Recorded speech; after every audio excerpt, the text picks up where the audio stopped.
የሚላችሁ አዲስ አበባ ውስጥ እሪ በከንቱ የሚል ስም ታውቃላችሁ? እሪ በከንቱ ትላንት ለአደጋ የተጋለጠ በቆሻሻ የተረሳ እንዲሁም ደግሞ በክረምት በወንዝ ውሃ ሙላት እሪ የሚያስብል የከተማችን ጥቁር ጠባሳ ነበር። አሁን እኔ ያለሁት እዛው ቦታ ላይ ነው።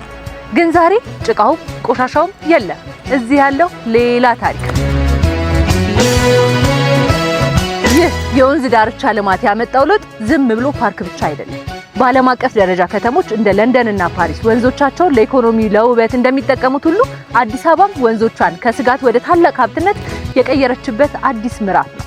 ይህ ልማት ለፈጠራም መንገድ ከፍቷል። በዚህ በአራዳ ፓርክ ውስጥ ለተከታታይ 3 ቀናት የሚቆይ ከተማ አቀፍ የቴክኒክና ሙያ አውደ ርዕይ ተጀምሯል። እሪ በከንቱ በነበረበት ስፍራ ላይ ዛሬ ወጣቶች የቴክኖሎጂ ብቃታቸውን እያሳዩበት ነው።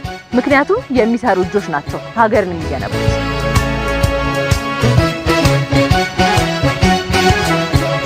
ምሽቱን ደግሞ እዩት። ቀለማቱ፣ የወንዙ ውዝዋዜ። አዲስ አበባ እሪ በከንቱ መባሏን ረስተዋለች። 131 ዘመናዊ ሱቆች፣ 15 ሄክታር ሙሉ ልማት ውጤቱ ይህ ነው።